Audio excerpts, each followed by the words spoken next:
Esta conversa foi gravada antes do cenário atual de guerra. Eu tinha ataques de riso sozinha com o livro. Parava ali outra vez e ria. E também tinha partes em que chorava. Muito. Olá, eu sou a Mariana Alvim. Bem-vindos ao meu podcast, onde conhecemos diferentes pessoas enquanto leitores. Fiquem por aí. Vale a pena. Hoje tenho comigo a Inês Patrocínio, jurista e empresária da Grow, que tem roupa para grávidas e não só. Nocas para a família. Chama-se Inês em homenagem à atriz e modelo Inês Sastre, porque o pai era fã. Exatamente, está tudo certo. Em miúda tinha péssimo feitio, fazia imensas birras. Agora os teus filhos são mais fáceis ou levaste com o karma? Um sim, outro não. Um é igual a mim.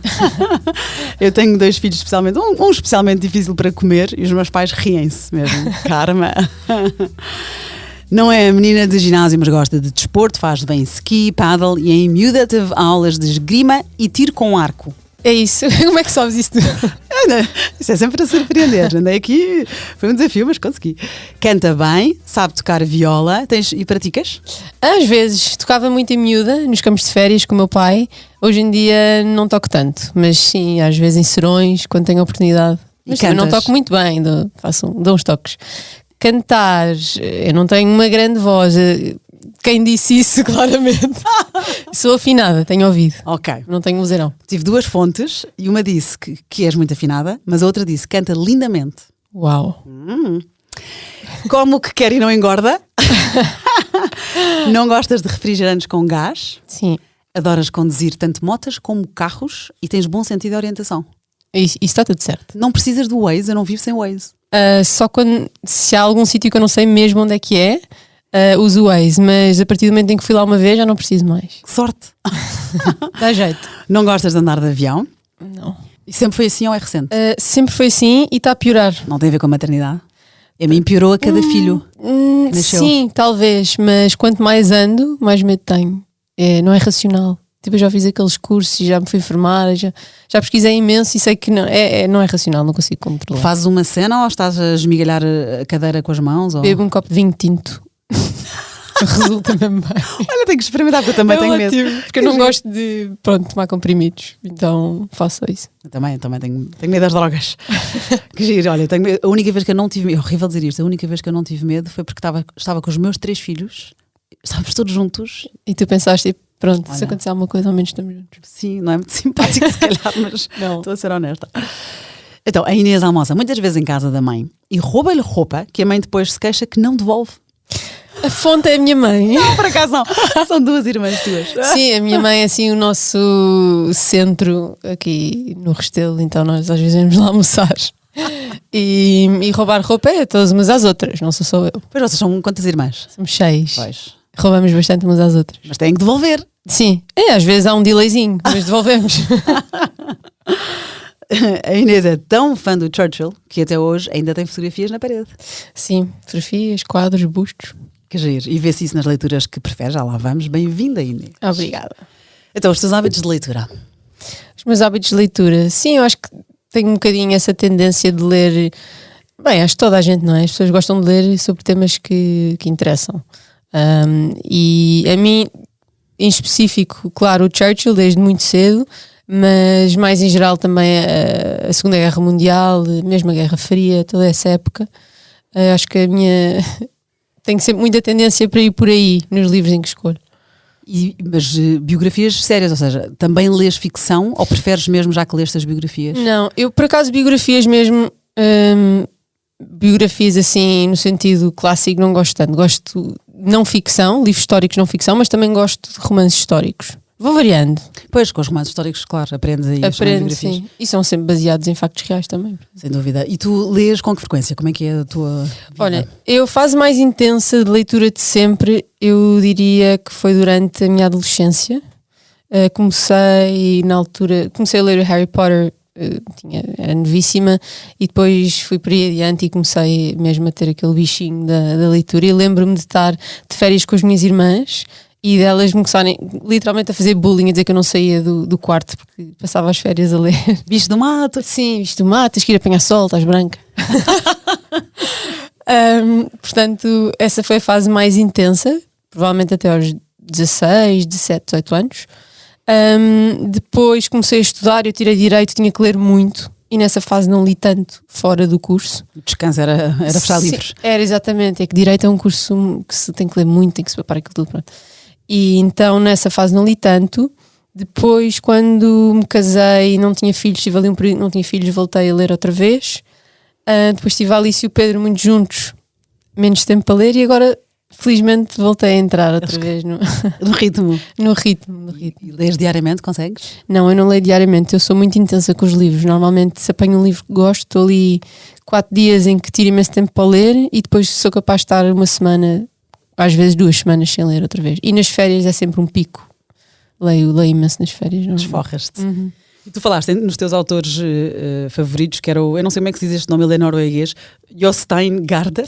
Justin Garner, sim. Posso lhe dar o J? Eu não sei como é que se pronuncia, na verdade eu digo como leio, mas sim, foi um autor que me marcou muito na minha adolescência. Ele tinha livros espetaculares, tem muito a ver também com filosofia, mas uma filosofia acessível para aquela idade. Foi o famoso Mundo de Sofia. O Mundo de Sofia, que foi talvez o primeiro livro que mais me marcou de todos. E que ainda hoje me diz muito. E sim, Justin Garner é de facto um dos meus escritores preferidos de sempre por causa disso. O Mundo de Sofia é o que tu dizes, era uma professora, era uma aluna e um professor, aliás, e ele conta a história da filosofia, não é? E este livro, O Mundo de Sofia, há 10 milhões de livros impressos e está traduzido em 60 línguas. Não acredito. Incrível. Incrível. Hoje também outro autor que tu disseste que gostavas imenso é o Martin Gilbert. Martin Gilbert. Eu adoro Martin Gilbert porque, além dele ter sido o biógrafo oficial do Churchill, eu tive uma fase em que estava a ler mais ainda sobre o Churchill e decidi escrever uma carta ao Martin Gilbert, a dizer que era uma leitora de Portugal, que adorava os livros, e ele não só respondeu, como mandou-me um livro assinado a dizer Dear Inês, e criámos uma relação, tipo pen pals, foi muito fixe. O máximo! E tinhas que idade? Tinha 16. Estava incrível ele ter respondido. Foi incrível. Foi mesmo uma surpresa que me estás arrepiada. Mas foi mesmo, e depois, mais tarde, passados uns anos, ele morreu e a última carta que eu lhe escrevi não teve resposta, e passado um ano ou assim, não, acho que nem foi tanto, menos, a mulher dele escreveu-me a dizer que ele tinha morrido. Mas tenho lá, sim, fiquei super. Olha, estou emocionada que disparado. Mas foi uma pessoa, por isso, não só Sir Martin Gilbert. Não foi só por ser o biógrafo oficial do Churchill, foi também por esta história. Incrível, eu tive um pen friend, mas era um rapaz mais novo que eu, imagina, eu era adolescente, ele era um miúdo de 8 anos, que eu conheci para aí, não sei, na neve, quando eu fui com a faculdade, e escrevemos cartas um ao outro. Tu tiveste o Sir Martin Gilbert, é incrível. Ele escreveu 88 livros, e lá está, sobre o Winston. Não sabia. Sobre o Winston Churchill, foram 30 mil páginas, teve 20 anos a escrever sobre isso. Pois foi, o projeto da vida dele foi investigar e começou para substituir alguém ou para ajudar alguém e de repente virou o oficial. E eu acho que ele chegou a conhecer o Randolph, o filho do Churchill mais velho, e por isso também teve assim acesso a partes mais... Pois, fantástico. E também escreveu sobre a Primeira e a Segunda Guerra Mundial e o Holocausto, é mesmo as tuas temáticas de coração. Outro autor que tu disseste que adoravas, e é o primeiro livro que vamos hoje falar, é o Erik Larson. Sim, na verdade eu conheci-o com o livro The Splendid and the Vile, daquilo que estamos a falar agora, e foi um livro completamente inesperado. A minha avó, eu lembro-me que eu estava em casa da minha avó e o livro estava sobre a mesa de cabeceira dela, e a minha avó disse, olha, comprei este livro, acho que vais gostar, é mesmo o teu género, e eu li-o na primeira quarentena de todas, de março, ou seja, março de 2020, e peguei nele e não consegui parar até acabar, porque acho que é um livro muito diferente de todos os livros da Segunda Guerra Mundial, porque ele fala sobre o período específico do Blitz, não é? Portanto, do bombardeamento de Londres na Segunda Guerra Mundial pelos alemães, mas fala sobre um lado do Blitz das pessoas, das histórias reais das pessoas, das decisões que o Churchill teve que fazer durante o Blitz. Não é um livro técnico, é um livro mais sobre a vivência da cidade nessa altura, e marcou-me imenso. E tem diários e tens relatórios e vais desde os escombros de Londres aos aposentos do Churchill. Exatamente, e tudo com testemunhos reais, e as pessoas na altura escreviam muito, não havia internet, não havia essas coisas todas, e as pessoas escreviam muito sobre o que é que estavam a viver, então ficámos com registros valiosíssimos. Isto é uma espécie de uma versão cinematográfica, não era muito visual aquilo que tu leste. Sim. Que maravilha. Isto é, como tu próprio me disseste, é um retrato do que é estar vivo durante o Blitz. E depois o livro chama-se The Splendid and the Vile, este não está ainda traduzido, é a saga do Churchill, família, ou seja, em inglês, não é? A saga of Churchill Family and Defiance during the Blitz. Exatamente. E vai desde testemunhos da secretária do Churchill à própria filha do Churchill, como um piloto da RAF que tinha que levantar voo para defender a cidade, não é? Aquela história que nós já sabemos, sim. Que impressão. Pois é, porque depois aí não é ficção, isto são histórias reais. Pois sim, histórias reais, pessoas que estavam em casa sem saber se a bomba ia cair naquela noite na casa ao lado. Queixamos nós da pandemia. Exato, foi um livro bom para se ler na pandemia. Exatamente, por acaso é mesmo, para dar, enfim, aqui toda uma perspectiva. Exatamente, mudar a perspectiva. Outro livro que tu falaste, este tem tradução, portanto, A Woman of No Importance, da Sonia Purnell, e é uma mulher sem importância à tradução. Conta-me lá sobre este. Esse livro li-o agora neste verão, 2021, e eu não conhecia a história dela. E fiquei... Ela que é a espiã a Virginia Hall. Sim, foi uma mulher que existiu mesmo e tudo o que está no livro é verdade. Ela fez espionagem para os aliados e foi uma mulher de uma coragem inacreditável, e tem uma história, não é só de livros e de filmes, é uma história que parece mesmo daquelas histórias que nós vemos nos filmes em Hollywood. E o que é mais engraçado é que, além de ser mulher numa época em que as mulheres ainda não tinham a importância que têm hoje, não é? Ela não tinha uma perna, andava com uma prótese e andava a fazer os trabalhos mais arriscados e perigosos durante a guerra, tendo uma prótese nas zonas de guerra. Enfim, eu tenho mesmo que ler, a história é inacreditável.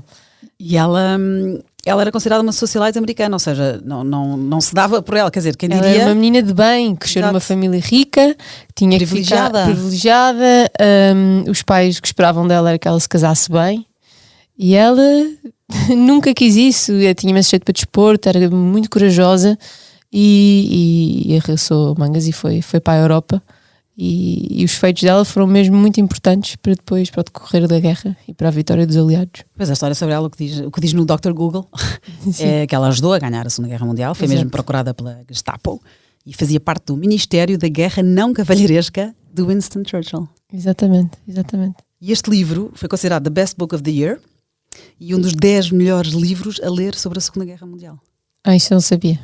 Mas concordo plenamente. Eu adoro estes títulos, estas nomeações e gosto imenso. É que depois tem, dentro do livro, tu aprendes coisas que tu nem imaginavas que tinham acontecido. Fugas de prisões pensadas ao segundo, que ela ajudou a elaborar desde o zero, e que tu lês aquilo como se fosse um policial quase. É mesmo um page turner nesse sentido, não consegues parar. E depois a fazer mais impressão ainda, tu sabes desde o início que é real.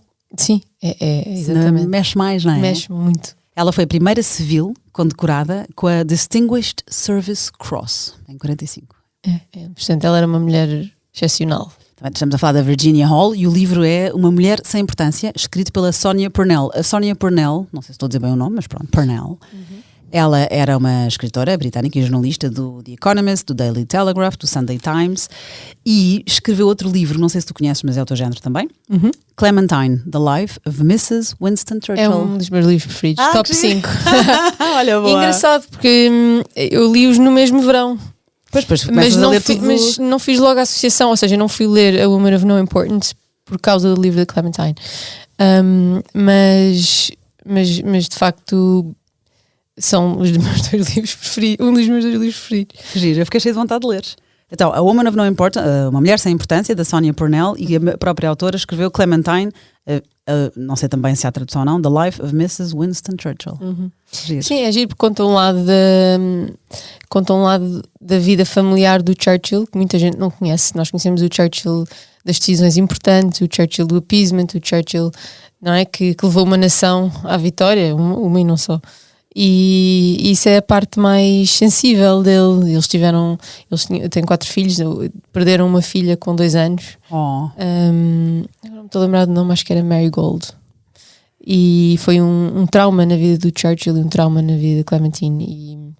E falam sobre isso, sobre o casamento deles, sobre as relações, e durante a guerra, inclusive, que é muito giro. E é incrível conhecer a vida das pessoas que consideramos extraordinárias, mas que são muito mais do que os feitos que fizeram, não é? Exatamente. Que os levou lá. Fantástico, olha, estou cheio de vontade de ler estes todos. Este Clementine foi considerado the Book of the Year e foi finalista do Putteridge Award. Não conhecia este prémio. Também não. E esta autora, a Sonia Purnell, também escreveu o livro e o screenplay para o filme Virginia Hall. Olha, então, para o filme, vai ver um filme. Há na Netflix As Espiãs de Churchill. Tens que ver. Mas é um filme ou é um documentário? Boa pergunta, não sei. Tem que investigar. Mas eu acho que ela Netflix. merecia, no mínimo, um filme. Pois não sei se será uma série. Olha, podemos espreitar aqui para ver, mas pronto, na Netflix As Espiãs de Churchill. Portanto, está lá a Virginia. É a Virginia Hall e outra, que eu não decorei o nome, mas Ok. pronto, também deve ser interessante, com certeza. Agora, mais um livro que a Inês me trouxe hoje e que eu deixei para o fim, porque eu também sou apaixonadíssima por este. Nem é o livro, é pela Eleanor, Pela própria. a protagonista. Então, Eleanor Oliphant is Completely Fine, e há tradução, chama-se A Educação de Eleanor, que é da Gail Honeyman. Esta Gail Honeyman, eu sou uma aspirante a escritora, mas já vou nos 42 anos, portanto convém despachar-me. Faz tempo. Já escrevi para adolescentes, agora estou no romance. E ela escreveu, uma das entrevistas, na altura, quando gostei tanto do livro, depois fui investigar tudo sobre a autora. E nunca mais me esqueci da parte em que ela dizia, estava quase a chegar aos. Foi o primeiro livro dela, não é? Estava quase a chegar aos 40, tinha que, tipo, a meta. Sim, e eu tinha sim, 40 ou 39 quando li e pensei, uau, também tenho. Só que aos 42 ainda não acabei o meu. Mas depois é aquela. Lês um livro tão bom que tu pensas, eu nunca vou escrever assim. Conta lá. Sabes o que é? Primeiro, surpreendeu-me porque é um livro que não é o meu livro habitual. Ou seja, não é. Eu costumo ler, como nós falamos, livros mais de história ou de outra época. E este é ficção, não é? Totalmente ficção. Totalmente. E eu gostei tanto. Eu também li há pouco tempo e eu dei por mim a ler o livro e ria-me em voz alta. Eu tinha ataques de riso com o livro, que é uma coisa não costumo. É raro. Às vezes uma pessoa acha graça a alguma coisa e ri-se para si. Eu tinha ataques de riso sozinha com o livro. Parava ali outra vez e ria. E também tinha partes em que chorava muito. É um livro de uma sensibilidade e de uma profundidade e ao mesmo tempo somos todas Eleanor, mas depois ela é muito giro. E a personagem, acho que foi assim das personagens melhor construídas que eu já li. É difícil acreditar que é ficção, não é? É mesmo, parece que ela assistiu àquilo ou conheceu aquela pessoa, porque é tão bem feito. Isto é uma mulher, a Eleanor, é uma mulher introvertida e é pouco dotada na arte da interação social. E depois conhece um colega de trabalho, ficam amigos, um informático, e depois ajudam um velhote, ficam amigos dele. Sim. E há detalhes que eu adoro, que é mais do que explicar que ela é introvertida ou que vês que tens ali alguns handicaps sociais, é a maneira como a autora te mostra. É espetacular. Há detalhes. E se tu contares a história do livro a uma pessoa, não há nada de excepcional na história. Mas depois tudo é excepcional ali. E eu acho que é esse o grande tesouro do livro. Uma pessoa vai conhecendo a personagem, vai crescendo com ela, não é? Vai crescendo por ela. É difícil explicar, tens razão. É difícil, porque não há ali um enredo em que uma pessoa fique, uau, tenho que ler. Não há. E se disseres a uma mulher introvertida e a vida de uma mulher que vive sozinha, não, obrigada, grande neura, não é? Sim, mas o título do livro está perfeito, é It's Completely Fine. A vida dela, de facto, se tu olhares de fora, não há nada de mal ali, mas depois há muito por descobrir. Há um detalhe que eu tenho que contar, nós claro que não vamos estragar a história, mas há um detalhe que eu lembro-me, acho que fui eu também ri em voz alta. Se bem que eu acho graça de dança.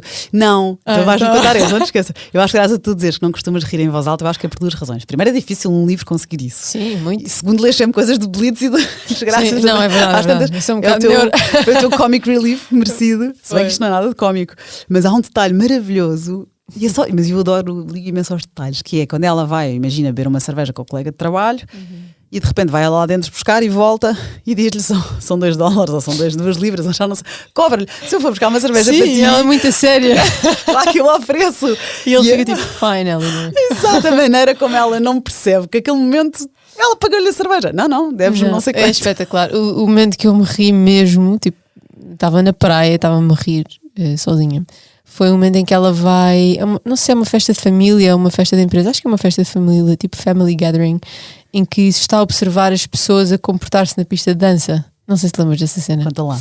E é uma música qualquer de Mamma Mia que começa a tocar e ela começa a descrever something about a man after midnight e começa Começa a descrever as pessoas a dançar e interagir umas com as outras e eu comecei tipo, a chorar a rir. Não parece tão engraçado contado, as pessoas têm que ler o livro. Tem que ler mesmo. E às vezes há para ler uma amostra online e tudo. Experimentem mesmo porque de facto é incrível. Eu uma vez li um livro que não é ficção e eu tinha a mania que não gostava de não ficção. Agora gosto imenso, já estou cada vez mais a descobrir a não ficção, mas tinha a mania que eu sou de romance e ponto. E houve um livro que quando me venderam, eu pensei, está bem, que foi, imagina se eu te disser, olha, é uma mulher que escreveu sobre as vezes em que quase que morreu. E é real. E eu penso, olha, obrigadíssima, não estou nada interessada. Então é 17 Brushes of Death. Então chama-se em inglês I am. E em português está traduzido também, estou viva. Sim. E a história é muito comovente porque é uma mãe, na verdade ela é uma autora muito conceituada, aliás este ano passado ganhou um prémio com o último livro dela que é o Hamnet, que é a vida do Shakespeare, e que também é muito bom esse livro. E a Maggie O'Farrell, que é como ela se chama, tem uma filha, ela tem 3 filhos e a pequenina é incrivelmente alérgica a tudo. Que eu nem sabia que isto existia, a ponto de se eu tivesse essa alergia tu não podias estar aqui com uma sandes de manteiga de amendoim. Pedem nos aviões para não reage logo na escola, pedir o mesmo, por favor, não levem, vai para o hospital, é gravíssima esta alergia, coitada. Sim. Então a mãe sofre com isso. E foi tão complicado e houve tantos sustos que ela contava quando a filha era bebê, o filho dela, para aí, imagina, com 6 anos, já sabia call 911 para dizer, enfim, em Inglaterra é outro número, para dizer choque anafilático, nem eu sei se fazer bem. Para explicar. E ela começou a escrever só para a filha, não era para ser um livro. Numa de descansar a filha, porque a filha houve vários sustos, claro. E então foi, todos nós, em alguma altura da nossa vida, quase que tivemos para morrer. Seja um susto, um desastre de carro, um assalto, sei lá. E começou a escrever para a filha, e de repente virou um livro. Que giro. E quando me falaram neste livro, eu pensei, não acontece nada, que neura, vou chorar, eu procuro alegria. Sim, vou meter agora no. Não, ainda vai mais com crianças. Sim. Olha, e não sei porquê, eu cheguei a casa e fiquei intrigada e fui espreitar, e fui procurar. E apareceu-me no The Guardian, apareceu-me exatamente o primeiro capítulo, que é o que mais me marcou. Pois. E íntegro, uma linha resumida, mas estava lá. Aí eu fiquei, eu não consigo, sabes quando tens que contar a toda a gente esta história? Sei. E era pronto, foi uma altura, até posso contar um bocadinho, que ela trabalhava, era adolescente, trabalhava numa pousada, no meio de nada, e foi dar um passeio a pé. Durante as 3 horas de pausa, nos turnos lá da pousada, e passa por um homem, cada um na sua direção. Boa tarde. Sim. Seguem o seu caminho. E bastante tempo depois voltam a cruzar-se. E ela imediatamente pensou, para nos cruzarmos nesta direção, ele tem que me ter seguido porque não faz sentido. Olha, como tu tens sentido a orientação. Que horror. Sim, foi isto. Eu que me esqueci, infelizmente, todos os livros que leio, ou quase. Este livro marcou-me tanto, já li há poucos anos. Que medo, sim. E este episódio está-me. Eu visualizo tudo. E depois isso como é que acaba? E então, eu estou só a contar o primeiro capítulo porque isto são 17 e todos diferentes. Mas ela teve 17 tipo near-death experiences. Sim, porque foi, imagina, uma vez foi um assalto, uma vez foi uma chatice com um bebê, que esse capítulo é incrível e eu fotografei e enviei para amigas minhas que perderam um bebê, porque ela explica como só quem perdeu e quem passou por isso. E é incrível esse capítulo. Fotografei e mandei para várias amigas, pronto. Estou cheia de vontade de ler. Sim, recomendo. Eu já estou a caminhar para te recomendar este livro que não estava aqui no nosso plano, mas... Sim. E pronto, ela percebe, aqui há um problema, este homem está a seguir-me, eu estou sozinha, in the middle of nowhere, e não vale a pena gritar, ninguém vai ouvir, ninguém sabe onde é que eu estou. Toda eu tensa já, estás a ver? Pronto, toda eu o leitor, não é? Então já tem. Ela escreve tão, eu estou a ver a paisagem. Sim, ainda hoje a contar a história, visualizo como se eu tivesse visto na televisão e não aconteceu. Pronto, e ele começa a meter conversa, ela muito nervosa, começa a acompanhá-la e ela sempre a tentar, como é que eu faço, cérebro a mil. Pois, tipo, red flag.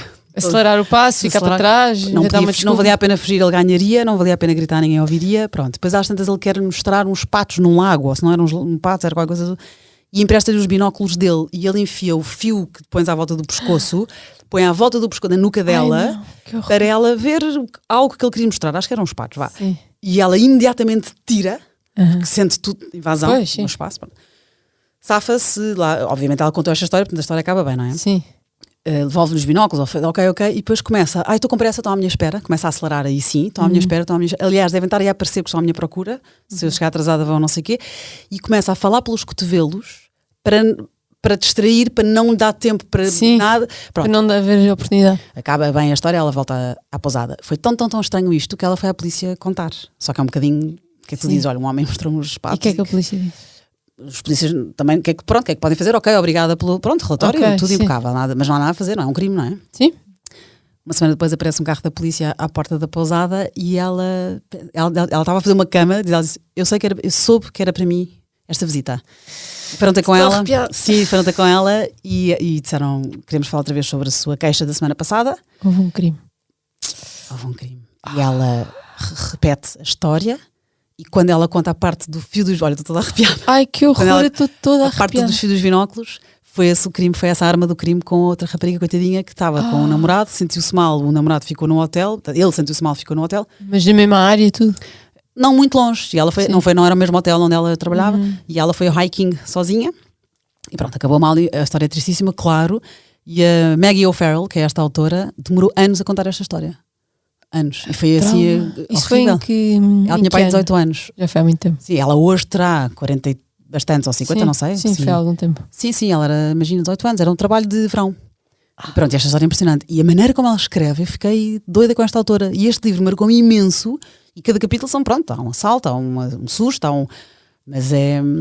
Bem, vou já comprar o livro. Maggie O'Farrell, I am. Ou então, estou viva. Okay. Agora, no fim desta conversa, eu faço sempre uma surpresa, um presente, que eu ofereço um livro. Agora, para ti, como tu lês muito, tinha aqui um risco, que é apanhar o livro que eu escondo no início. Muito bom. Agora é assim, vou fazer uma coisa que eu nunca fiz, Inês, porque vou-te dar a escolher. Porque não sei se já leste este que eu tenho na mão? Não. Ok, então esta era a minha aposta para ti. E depois há outros que te posso sugerir. Então, este livro para mim foi muito, muito especial, que se chama-se O Rochinol, é da Kristen Hanna, da Nightingale. Muito obrigada. E agora, como tu já leste livros que se passam mesmo no Blitz, com relatório, não sei se esse vai ser tão especial para ti como foi para mim. Eu chorei imenso nesse livro. Fui para a cozinha à 1h um sábado e depois no dia a seguir estive a contar ao meu filho toda a história. Então, porque é a Segunda Guerra Mundial, lá está. Sim, em França ocupada. É, a França ocupada. E são duas irmãs, e depois uma tem filhos, portanto a vida é bastante diferente da outra que não tem, que vai para a resistência, não quer contar muito mais. Eu adorei esse livro e eu sou daquelas que quando leio alguma coisa sobre o Holocausto ou sobre a Segunda Guerra, depois fico de ressaca e não quero ler tão cedo outro. E leio muito o que já li, sei lá, é Auschwitz, E este é em França, de repente são duas miúdas normais, podíamos ser nós, que não sabem o que está a acontecer. Parece real, é ficção, mas a Kristen Hanna é uma ótima autora. E passa-se em França. Começas a ver os judeus a serem deportados, não sabem para onde. Eles não sabem o que é que está a acontecer e tu sabes. Sim. Tu já sabes, não é? Claro. E depois não sabem quando é que acaba a guerra e tu sabes, portanto é... E uma junta-se à resistência, que engraçado. E é o Rochinol. Isto é mesmo o meu género de livro. Eu também acho. Muito obrigada. Então se calhar nem vale a pena dar-te a escolher. Cheira mesmo bem. Cheira bem. Tu cheiras os livros. Cheiro. Isto é ótimo. A minha ironia com os livros é que eu sou alérgica aos livros velhos, o ácaros dos livros velhos. Mas eu gosto do cheiro dos livros novos. Pois, este é novo. Sim. Então nem te dou a escolher os outros dois que eu trouxe. Não. Acertei na primeira. Acertaste à primeira. Boa, então vou só Muito obrigada, vou já atacá-lo hoje. Que bom, eu adorei. Agora, como é ficção, se calhar não é tão incrível como os relatos reais que já terás lido. Apanhaste-me aqui numa boa transição, que eu acabei de ler um livro que se chama Ratline e também se passa na Segunda Guerra. Sempre a tua temática. Não gostas de descansar da temática? O meu avô, coitado, bem que tenta dar-me tipo coisas da Guerra Civil Espanhola, que eu também gosto. No outro dia deu-me um livro sobre os Kennedys, que é uma época engraçada e completamente diferente, mas eu volto sempre à base. Que giro, é mesmo. E não tens assim um guilty pleasure, assim, alguma coisa. Eu quando leio um livro muito triste tenho que ir para um levezinho a seguir. Mas a mim continuam a ser romances históricos, mas ia muito para a Philippa Gregory. Ok. Que ela escreve livros como quem bebe água, não é? Tem N romances. Isso era realeza, não era? Realeza inglesa. Tudor, York, casas reais. Beijinhos no fim. Beijinhos, romances, tudo. Então gosto. Mas é assim, meu guilty pleasure, Philippa Gregory. Se bem que já não leio um livro dela há bastante tempo, mas de certeza que há um novo este ano. Philippa Gregory. Sim. Já traduzido? Sim. Ok. Pelo menos os mais antigos estão. Está bem. Boa, fica aqui o guilty pleasure da Inês. Só para, pronto, adoro que tenhas acertado. Esse foi o meu instinto, foi este. E sabes uma coisa gira, esse livro foi tão importante para mim, não sei se foi na altura que eu li, não sei. Fui chorar para a cozinha, 1h. E a mandar mensagens a duas amigas minhas que estavam a ler, a dizer, já acabaste, preciso de falar. E elas não tinham acabado. E depois contei no dia a seguir ao meu filho, ao meu marido, e o meu marido, e o meu filho mais velho, ouviu com paciência, que é uma coisa extraordinária. Sim. De tal maneira que eu contei-lhe a história toda. E à noite o meu marido disse assim, a tua paixão em livros, o podcast que andas a falar tem que ser sobre livros. Foi por isso. E foi esse o livro, Giro. o Rochinol, que me então, fez... é um ótimo livro, de assim, certeza. Olha, que bom. Mas essa sensação de uma pessoa querer contar a história do livro quando está a vivê-lo é mesmo boa, não é? Mas ótimo, depois uma pessoa sente que nunca está a dizer o suficiente, ou que não está a fazer justiça ao livro. Eu acho que dou secas às vezes a pessoas, tipo, porque não sei, com a Virginia Hall aconteceu-me isso. Contar a história ao meu pai, pai, tem que ler porque ela depois faz isto e é incrível. Mas o meu pai foi ler, por acaso. O meu filho foi estranho porque não lhe dei uma seca, ele ficou mesmo a ouvir. E o meu marido amoroso, é tua paixão, tens que mesmo falar sobre isto. Que giro, olha, é um livro especial para mim, espero que gostes. Eu vou adorar, de certeza. Boa, então só para quem. Obrigada, e para quem ficou só curioso, os outros livros então que perderam no pódio é o Montanhas Douradas, que é incrível, é um dos livros preferidos do ano, do Barack Obama, e o outro também da Kate Atkinson, vencedora, olha, ganhou 3 vezes o Costa Book Award, e o Eleanor Oliphant, que falámos há pouco, também ganhou este prémio. Chama-se Um Vasto Céu Azul. Mas pronto, acabamos com o Rochinol, Christine Hanna. E obrigada, Inês Patrocínio, foi um prazer. Obrigada eu pelo convite, gostei muito. Para a semana a mais.